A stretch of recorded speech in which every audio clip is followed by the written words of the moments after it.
right, welcome to the IDS podcast. I'm Brian Berkowitz from IDS Long Island. I'm here with Dean, and this is episode 1. You're going to be on our first episode, so Nice. We're pretty excited to get this going. We've been talking about this for I don't know how many years, but a long time, a long long time time for sure. But it's nice to finally get this going. We have 10 really awesome episodes lined up and panned out and even scheduled to record. So pretty exciting to finally get this going. So like I said, Dean Camastro, you're the Northeast Regional Sales Manager for Duravit. Is that correct? Yes.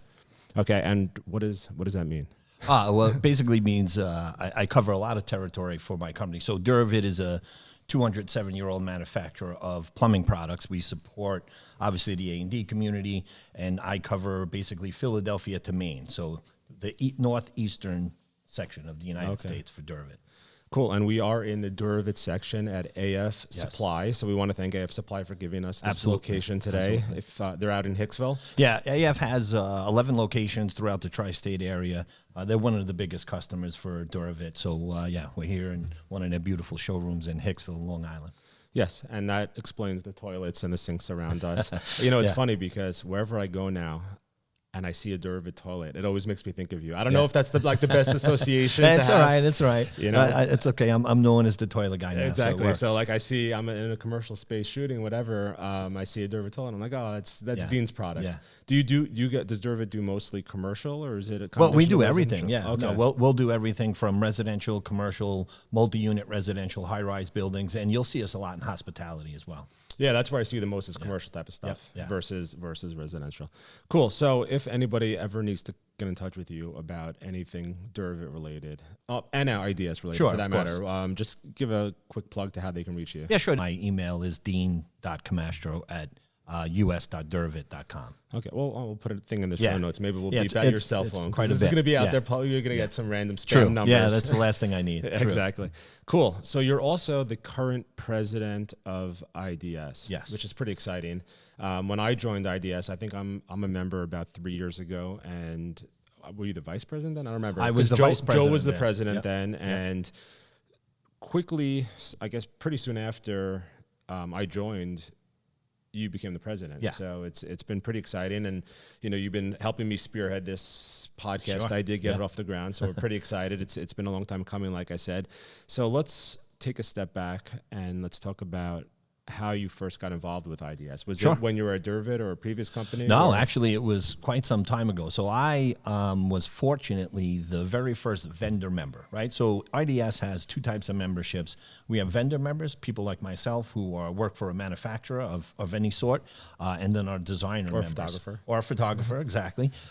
So at the end of the day, I was approached probably about 16 years ago at this point. Sal Campitello, who is the owner of East End Interiors, he was the then president. He had approached me. I was at a trade show. I'll never forget it, at Cradle of Aviation in Brooklyn. Not the one in Brooklyn, in Uniondale. Oh, okay. Yeah. The one over by the Coliseum. The one by the Marine Park. Gotcha. Yeah. No, this was there. And I was actually doing a NARI show, part of a lot of different associations that are out there. And he had approached me and said, hey, my name's Sal. I'm the current president. We just started this chapter, Interior Design Society. Gave me the 2-minute elevator pitch, and he had me sold. I was like, sure. At the time, I was with a company called Caesarstone. We too really focused on the A&D community, so it made a lot of sense for us.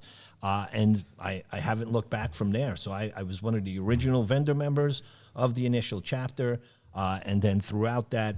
There's a big saying in IDS, you get voluntold to do things, right? Because as you know, as we sit here with the podcast, but nonetheless, it is an association of volunteers. And, once you get involved, it's almost like you can't, get away from it at that point. Correct. But being voluntold is not necessarily the worst thing because it's usually like I recently was voluntold to go shoot the new paid forward project, the John Thiessen, but I obviously was more than happy to do it. And the place is phenomenal. And it's, and we have a couple later episodes dedicated to that. So we'll get into that later, but that's a whole different thing. And we can talk a little bit about the paid forward projects and stuff like that.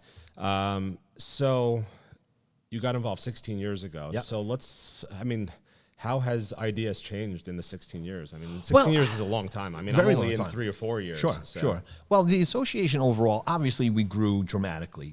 At one point we were one of the largest chapters. We're now, I think, currently today, the second largest chapter behind our Dallas chapter. And we've just watched the association as a whole grow nationally. You know, it started out with just a few chapters. Now there's quite a number of members. And for me, on Long Island, just watching the chapter grow the way it did from its early onset to the things that we're doing today, right? As the industry's evolved, technology's evolved. Here's these podcasts that we're doing together. So it's been interesting to see our members grow from starting their businesses to quite successful business owners. We have some of our past presidents that started out like Nancy Ganzikoffer, right? She had done, she was a past president, and she was starting out just selling paintings and stuff like that. She's going to be on the show this year. She'll be on the show this year as well. So so you'll get a perspective from her. So to watch her grow her business, one of our other past presidents, Bonnie Reich, she has her Symmetry Closets business, seen her grow through. So really, as an association, we've evolved with the change in times in the industry and how things are focused and how that works, as well as bringing different aspects of the industry together. One of the greatest things that I love about IDS, it is truly an industry association. And, you know, even though all of our members essentially are somewhat competitors, right? Because they're all these individual women who own design businesses, it's a very, very inclusive and collaborative association. So if anything, we found our members and our vendor members just really all learned how to work together over the years to just support the industry overall. Yeah, that brings me up to something I interviewed Joe, as I told you a couple of days ago, and something I said to him when he said something similar is I always like to tell people colleagues over competitors, because even though we're all obviously competing for a lot of the similar business, if you're a colleague and you work together, it just makes the industry stronger as a whole. Sure. You know, and I can speak for me specifically for photography, and obviously I can't speak for what you do with Duravit or as an interior designer, but I know a lot of the photographers out here on Long Island, for instance, we're all friendly and we all kind of help each other set standards as far as where pricing is going to be and stuff like that. We don't want any of us undercutting each other. We all want to be, all right, you know, some people are more experienced than others. Some people deliver different type of work. So there's going to be a discrepancy in pricing, but I think it's important that everyone knows, all right, you know, this is kind of the ballpark we have to be in, and this is kind of the work, you know? So it just, I think it just helps for everyone to kind of be a colleague and get along instead of saying, I don't want to meet all my competitors. I'm trying to go after their work. Sure. Well, no, and that's just it. Like I said, we've, and I actually saw that early on. I think the success of IDS has always been that collaborative effort from everybody. You know, when I was at one of the first meetings, that's what I thought in my head. I said, wow, here I am in a room, and all of these women and men here, you know, they are, in a sense, a competitor because they're competing for that end user, that client, that same design business, but yet they were very into sharing information, what each other dealt with. Some of the women who might have been in business much longer than some of the women just starting out, they were very informative as to, hey, you know, be aware of this, be aware of that. Because as we all know, the industry has changed dramatically, especially on the A&D side. You know, we've seen a vast change through, obviously, the internet and technology and people getting access to information. That the designers today, it's a very different life cycle in their business, right? Where they would always, in the years ago, it would be specification, and then they would acquire, say, the furniture, the drapery, whatever it might be. A lot of today is just simply their time and effort because clients feel they could go online, they could purchase something. So to see the industry change like that, but still see the association get, if anything, even tighter, because it becomes, you know, how do we go about this and be profitable? So really, as I said, again, as a member of many associations, I've always been favoritive towards IDS because I think I've seen the most collaboration and assistance for the industry as a whole come out of that. Yeah, I mean, for me, when I go to the meetings, et cetera, that's what I love most about it is you have people who are just starting out, people who are seasoned, been in the business for 30 years, vendors who have been in the business for 30 plus years or 40 years, whatever it is, vendors who are just starting. Everyone's just collaborating and helping each other, and we're all looking to just strengthen the A&D community from top to bottom. That's the goal. So it's just everyone just getting along, hanging out, having a glass of wine Yeah, and yeah. some cheese and just enjoying themselves. No, absolutely. And that's really, again, where we always go back to that inclusive and the collaboration. You know, as you know, right, you attend our monthly meetings. You know, we hold a monthly meeting every month. We do it at different showrooms throughout the Long Island area, simply to, again, promote the industry, promote our vendor partners. Correct. And then also... Which is where we're sitting here. Exactly. Same here thing. we are, at AF Supply. And at the end of the day, it's what just helps the industry as a whole. And it is all independently owned companies. You know, there are some members within our association that are national members when it comes from manufacturing. We have a few national showroom members as well that are part of the association. But in a sense, it's really a Long Island based association that truly supports Long Island throughout not just the A&D community, but, you know, business owners, local ownership. You know, as you mentioned, we do stuff for the Long Island area through our Pay It Forward committee. So it really is a support of Long Island as a whole, above and beyond just the A&D community that it serves.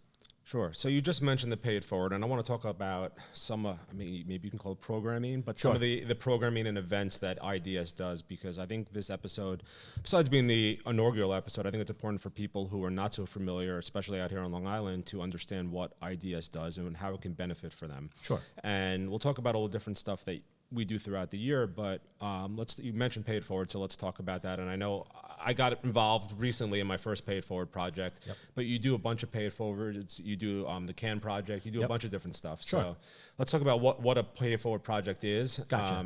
Because I think National calls it something different. Well, no, it's Pay It Forward. Or the is what award we is do. something different. The award is something different at National. So our Pay It Forward committee is kind of, in its namesake, just what it is. So every year we reach out to our membership and look for ideas to do charitable projects. We try to focus mainly on the design aspect of what we do. So we try to, like the John Thiessen Foundation project that you recently photographed, we'll take a group of designers by committee, right? Everything is, hey, this is what we're really interested in doing.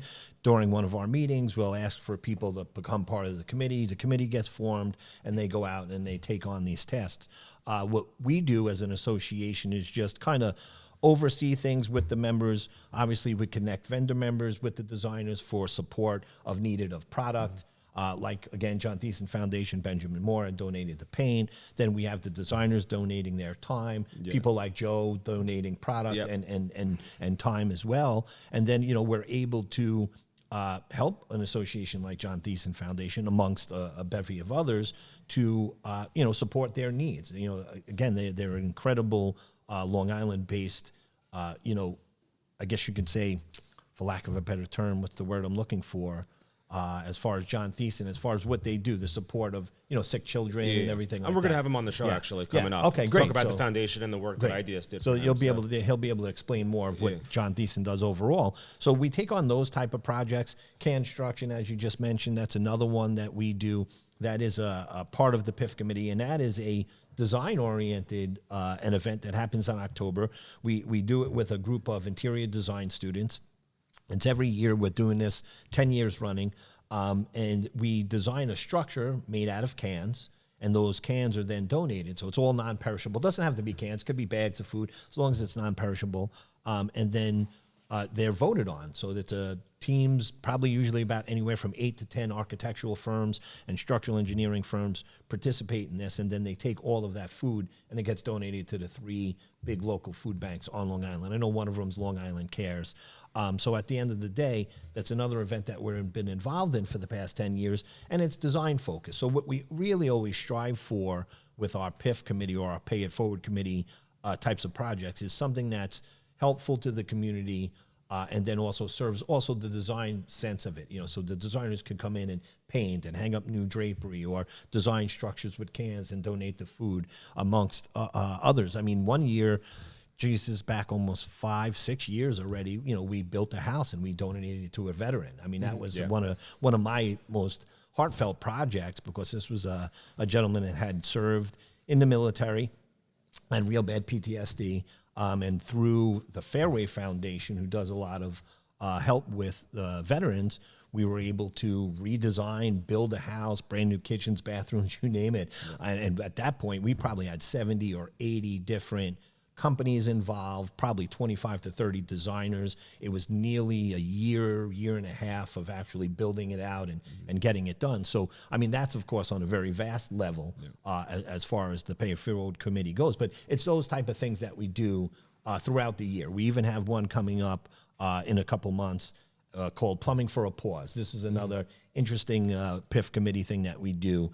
And it's through North Shore Animal League. We adopt pets out. But now we're also putting in, there's a Paws of War, which is an association that helps connect pets that actually military personnel who might run into them, say, in Iraq, and they befriend these pets that are there. This company actually finds those animals and brings them back here and pairs them up with that veteran. So, you know, it's pretty incredible. So we're going to tie that into the Plumbing for a Pause. So again, right, it's a lot of different types of events that we'll hold throughout the year. We try to do as many as we can. And, you know, monies are donated through our vendor membership. We do some fundraising for these things. And ultimately, that's just an aspect, or one aspect of what IDS does when it comes to involvement on Long Island. Cool. So we spoke about, obviously, the Pay It Forward stuff. But in a more general sense, I mean, there are recurrent events that happen all the time. You mentioned monthly meetings. So let's talk a little bit about the monthly meetings. We have a meeting every month. You can come to when you can make it, come to when you can't. But there's always, like you said, a showroom who donates their time or their who donates their time or their space. And there's also usually, typically someone from the showroom who will give a little presentation about the product. How does a typical monthly meeting work? And just so people understand. So as you mentioned, right, the monthly meetings are held different showrooms. We do it on a monthly basis. It is come if you can. If you can't, we understand, right? Because we're all parents and we all have things going on in the evening. And that's the thing. You know, these events are held in the evening time. This way here, we're not interrupting business hours. There are some focused events we'll do throughout the year that might be in the middle of the day, but those will be more of our educational, and we could talk a little bit about that. But the monthly chapter meetings will be topical in a way because I'll give a perfect example. We're doing one this month at Nemo Tile Showroom, and they're focusing on trends in mosaic marble tile, right? And that's usually what we find will kind of cater to the amount of participation, depending on what that presentation is going to be about. We'll see anywhere from 30 to 50 members on an average basis coming to our monthly meetings, and then see it go as high as 75. Like, you know, we just recently did one where Libby Langdon was the speaker, and she was introducing her new series of lighting at Elements. So those type of things we naturally see a little bit of an uptick, you know, based on topic. But ultimately, we try to, early on in the year, have an entire years-long monthly meetings lined up. This way here, too, it helps with people from a scheduling standpoint. But we also try to be very conscious in moving it around simply because, again, you know, we want it to be of interest. So we'll do one at lighting, we'll do plumbing, we'll do tile, we'll do flooring, and we kind of move around and bounce around that way. So at least there's some sort of benefit to the member coming. They could learn about a latest in product or trend. So that's what we try to focus. And I also think it's important to note that these meetings are not just 100% fully educational. You know, we have some mingling time. There's always some refreshments, and everyone, I think the first hour usually is typically everyone just kind of hanging out, talking, catching up. Absolutely, we like to leave that early on time. One, because, right, people coming from work, wherever job sites, and ultimately it really helps to enhance the camaraderie and the networking part of it, right? So yes, first hour, you're 100% right, is always just let's mingle, let's talk, eat a little bit, drink a little bit of wine, and then get into the presentation portion of the evening. But at the end of the day, the bigger focus is network. How's everybody doing? What's the, you know, the overall barometer of the industry? You know, anything that people might see out there that's happening that we could help each other with. So again, it just really plays into what IDS is all about. Cool. And then we also, you started mentioning education. So I know you have some education programming that people can get continuing ed credits. Is that how it works? So we do everything from continuing education credits for those that need it. And then we'll just do every day what we like to call educational events. It's just about the industry. A perfect example, in June at East End Interiors with Sal, we're having Jenna Gudasek, who is kind of a leader in AI in design, right? Everybody's hearing about it, the buzzwords out there, AI. So Jenna, who's out of North Carolina, she's kind of like this nationally known person who's really involved in AI and kind of on the forefront of it. So we're bringing her in, be a couple-hour meeting with our designers to introduce to anyone who's kind of behind and maybe even bring forward anybody who's been beginning to use it. And it'll be really just strictly focused on that, AI and interior design. So we're really looking forward to that in June. That's exciting. Yeah, real exciting. It's funny because Joe and I spoke a lot about AI also and how AI is coming to his side of things and the technology and making your home smart and how AI is coming. Like AI is going to know what show you watch every night. And when you walk down your stairs at 8 o'clock, your show is going to be on ready for you to say play. So no, it is interesting to see AI really make its way into the industry and just in general, right? In every aspect of it. But for interior design, to see what's going on and how designers could utilize this new technology to create mood boards within minutes. You still need that personal interaction as far as acquiring materials. Some of the, anytime there's major change in an industry, there's always that fear of this change, right? Like what's going on? How's this going to affect my overall career?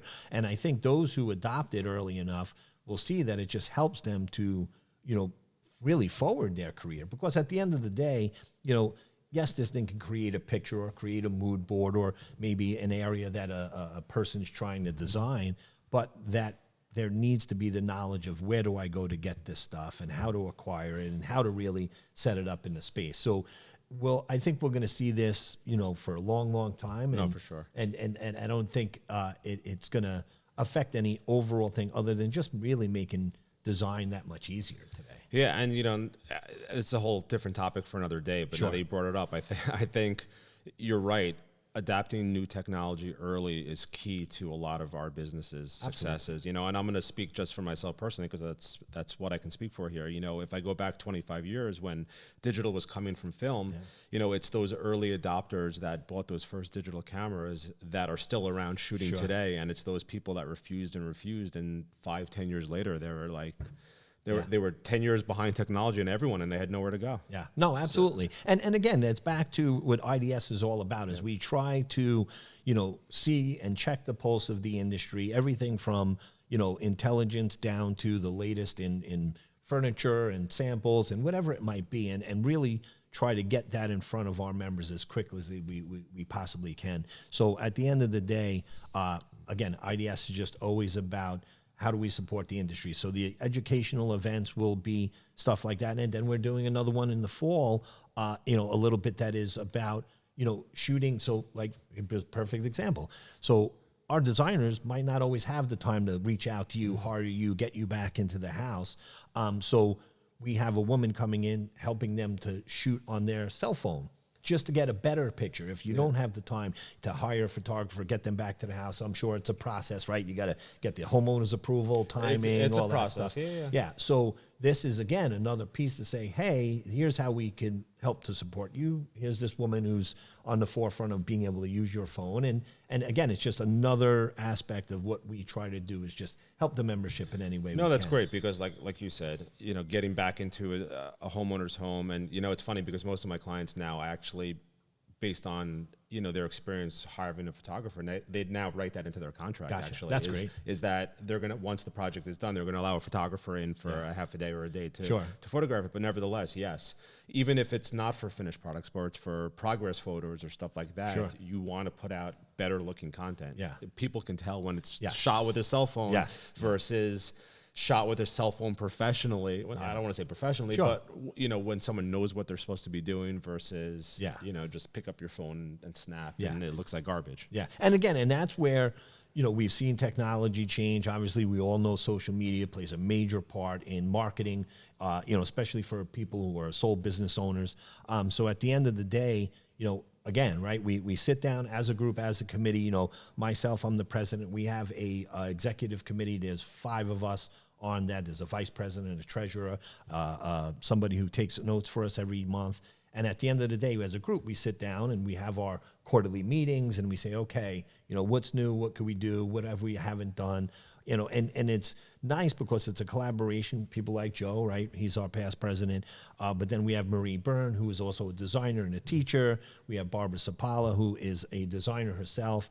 We have Melissa Pollock, who was a designer, was an architect, and now she's currently with Philip Jeffries. And she's the current vice president. So at the end of the day, we try to be very conscious of, when we create our board, to have different aspects of the industry within it, so that when we're sitting down and making decisions that we feel would be best for our membership, it's very collaborative, and we're kind of getting a voice from each aspect of the industry itself. No, that's great. And then you also have the extended board, which is also Yes. in charge of doing specific individual like things. you hear and the podcast, right? Well, but I'm saying even doing specific things, whether it's social media, this and that, that's why we're videoing this, because we have tons of social media content. So just to go out there and do different smaller, tedious, the more tedious work, I guess. Yeah. And listen, and at the end of the day, it's very difficult to handle all these things because, right, we're volunteers, right? This is all we do out of our good graces, for support of the industry, support of the association. So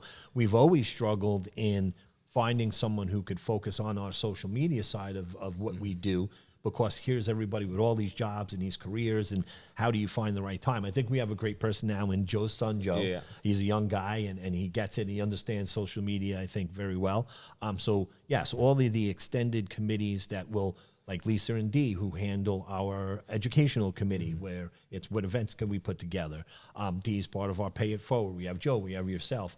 We have Allison, who's like a member at large, and she's another one, right? We're doing an educational series with her tomorrow, actually, at the Sub-Zero showroom on elevating your kitchen design.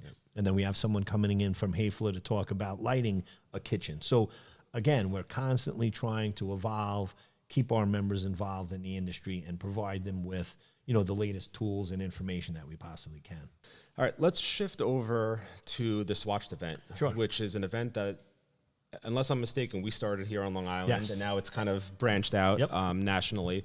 But what is the Swatched event? I've been to 2 of them, I think. I don't think I was able to make it to the last one, but it's really fun and awesome event. So let's talk a little bit about what Swatched is, how that whole idea came about. Sure. Well, it's interesting. So Swatched, we're going into our 6th year doing it. Would have been 8. Because of COVID, obviously, we didn't do it for those 2 years. But so this was born, again, right? It's a collaborative thing. I was at an event, Bonnie Reich, her idea. We were at an event together just talking about food. I'm a barbecue guy, and Bonnie's quite a foodie. And she was talking about, Chopped, the show. And she was like, it'd be great if we could do this event, kind of make it like Chopped, where designers have a certain amount of time. It was literally, that's how it started. She just started rattling off these ideas. It kind of spun from there, and now here we are going into our 6th one doing it. Would have been 8 years ago now at this point, and it's become this incredible event. It's one of the biggest on Long Island. Last year we had over 200 people attending, and it's designers that will compete in a short period of time to get within an hour, less than an hour's time, to design a mood board. And how this thing has evolved from an industry perspective. We have a lot of designer, vendor members rather, that are sponsors of the event. And then there's also certain aspects or items, they call it the secret items, that the designers have to use in their mood board. So there's all these different things, kind of similar to the show Chopped rather. And they compete for the hour. It's judged. We have celebrity judges come in, George to the Rescue, Kathy Hobbs, and also Allison Eden, all industry people who will then judge it. And then we give away thousands of dollars in prizes. But the great thing about it, again, industry-wise, is we also donate thousands upon thousands of dollars to charities. So it's Pay It Forward, it's IDS, it's design, it's fun. We hosted this year. Will be at we moved it. Sorry, Crest Hollow. Crest Hollow. Thank you, Crest Hollow Country Club. It was at Fox Hollow. Yeah, it's in October every year. We try to do it, again, because it's become so popular. We like people to put it on the calendar. So we do it usually the first week in October. And that's kind of just how it came about. So that's, again, the interesting aspect of IDS. Here we are just sitting around a table, Bonnie and I, so many years ago. She came up with the idea. She ran with it. We met as a committee, said, hey, could we pull this thing off? The first one we did was part of other event that we were doing. It was much shorter. It was like 10 people and whatever. So here it is again, 6 years or 8 years later, but 6-1 running, and we get hundreds of people to show up. It really is an incredible gala, if you will. And at the end, we just donate tons of money, and then we obviously support these designers that compete as best we can through social media promotion, and we hope that it helps to further their career as well. Sure, and the plan is to have previous winners on the show also. So if any designer is interested in participating in Swatch, just go to the IDS Long Island website, and they can get some more information there. It's pretty exciting stuff. Yeah, idslongisland.org. It's the easiest to ever. You want to check on anything that we're doing, just go there, and we have our events calendar, and we're always updating that as well. So yeah, cool. And then besides for those regular events, you do some, I guess you can call them annual events. We have the holiday party, which is always fun. I know you do, I think it stopped also during COVID, but you do like a pizza tour in Brooklyn. Yes. So let's talk about some of your more fun, rare, or annual events rather than the monthly stuff. Gotcha. So so the Brooklyn Pizza Tour, Dear to My Heart, is something that I had created as a self-respecting Italian, and grew up my entire life, if you can't tell by my accent, in New York and in Brooklyn and Queens. Just came up. I saw a commercial one day for this company that does pizza tours, and online. It wasn't a commercial on TV. It was an online thing. I just happened to come across my feed, and I looked into it, and there's this company in Brooklyn that now what we do is we rent a tour bus. It takes about 50 designers, and we go around Brooklyn. We go to Grimaldi's in Dumbo. We go over to L&B Spumoni Garden, and then we end the day walking the boardwalk at Coney Island, which is just absolutely amazing. And we do that every year. We do it in July. It's been now 5 years running. We actually won an award at National during our national conference for, special events, whatever. And now, it's something that we just one summer back. Yeah. So last national, we held it in the city, and we did a national pizza tour where it became so popular. All our members around the nation would see our event, and they wanted to be part of it. So we actually had like 60 people from around the country just recently do the pizza tour last summer, which was great. Awesome. Yeah. Well, the best part about this whole thing is that IDS Long Island is setting the standard for IDS National with Swatch, with the pizza tour, with all the other events. Absolutely. And that's, again, it talks about everything about what the association does, which is just basically support the industry as a whole. We adopt ideas from each other. These national conferences for these associations, we'll sit in, we do roundtable discussions, and really talk to each other about what's working for anybody around the country. New chapters, established chapters. So Swatch, started with us, and now there's about 3 chapters that are doing it. Our hopes are that one day there will be and there was a national Swatch, which was, did it as best we can, but the goal is to actually have winners from each of the chapters competing at nationals. Kind of like the Super Bowl of Swatch, if you will. So the events we do every year, like the pizza tour, is something that's there. Actually, this year, and I hope we can continue it, we're going to do the Brooklyn Christmas Lights tour. Okay. That's going to be at the end of December, I think the 19th. And we're going to go into Dyker Heights, Brooklyn, and all the beautiful houses that are there. And these are just events totally outside of, in a sense, the industry. Like one of the things, and the people who sponsor, we usually take a couple vendor members who sponsor these events. I tell them all, it's just about enjoying ourselves for the day. It's not about selling product. It's not about the industry, really. It's let's get out. We all work hard. Let's just go have a good day and a good time. And that's really, I think, what's been successful for these events is because they're so low key and just we're out enjoying ourselves. We bring coolers on the bus. Yeah. There's beer, there's wine, there's food. So you can't beat it. And that's great. And it's so important because even the monthly meetings tend to be business discussions. And everyone's talking about what they have going on or their product. And this is just straight up fun. Yeah. And that's the goal of, like you had mentioned, the holiday party at the end of the year. Obviously we're there to celebrate what we've done for the year. Yeah. We give out awards to people who have participated in everything like that. But that is truly just let's let our hair down. Let's enjoy what we've done. Eat some food. Drink. The year's over. Let's work our way into the holidays and go from there. So, yeah. All right, cool. Well, let's just close it off and talk a little bit about National. Because, we had it here in New York last year. We're going to be in Santa Fe next year for people that might be interested in attending. What goes on at National? National, I think, is just incredible. Watching this as well grow to the extent that it has, it's extremely informative. It's the latest and greatest in the industry as far as product, what's going on. There's product presentations, as I mentioned. There's roundtable discussions, not just amongst the chapter and the chapter officers, but people can participate in a range of different topics, right? Whether it be business related, design related, product related. So there'll be a schedule. It's a couple-day event. And then it ends, of course, with national award ceremony, and it's, chapter awards that are received. The gala, they call it. The gala, right? yeah, they call it the gala. And it's just, we take our members. I know you help with some of them taking photographs.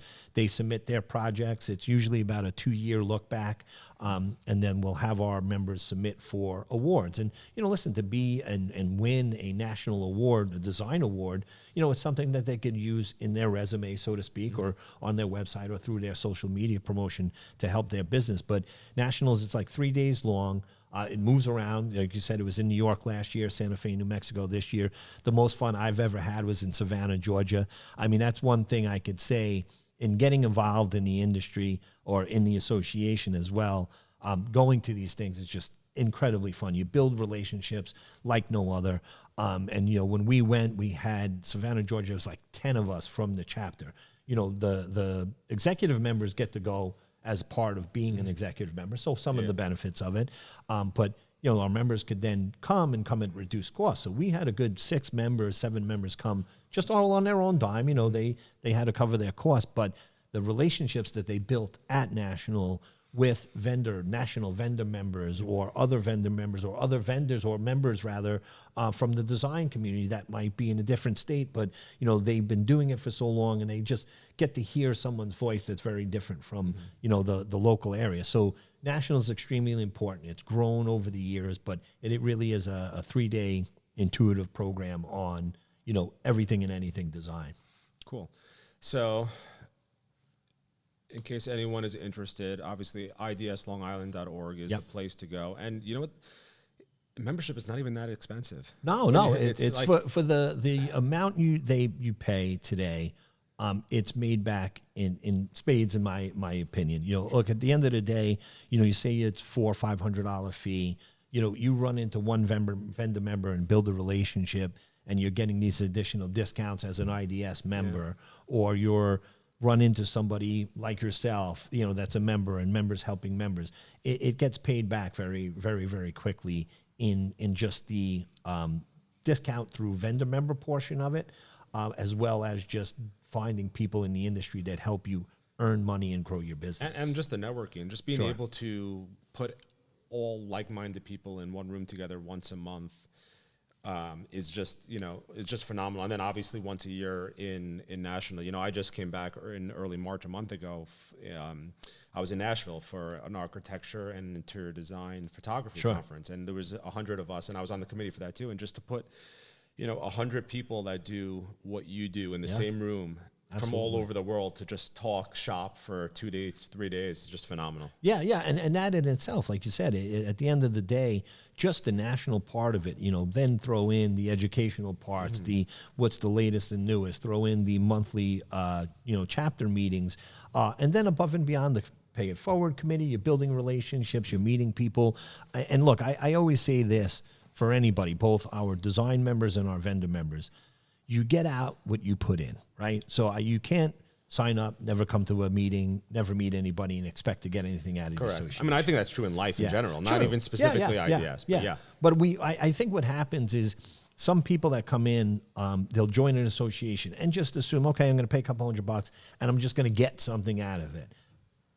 That does happen sometimes. Yeah. But for the most part, the more you attend, the more people you meet, the more vendors you meet, the other designers that you meet, sharing ideas, you just get that much more out of it. So, yeah, I mean, it's definitely something that I think anybody who's in the design community on Long Island, they're missing out if they're not a member for sure. Not for sure. All right, so idslongisland.org. Yep. If anybody wants to get in touch with you about anything Duravit or related to that, just we'll put your email in the show notes. They can figure out a way to get in touch with you or email IDS, and they can get in touch with you that way. The info at idslongisland.org, or like you said, idslongisland.org, either way.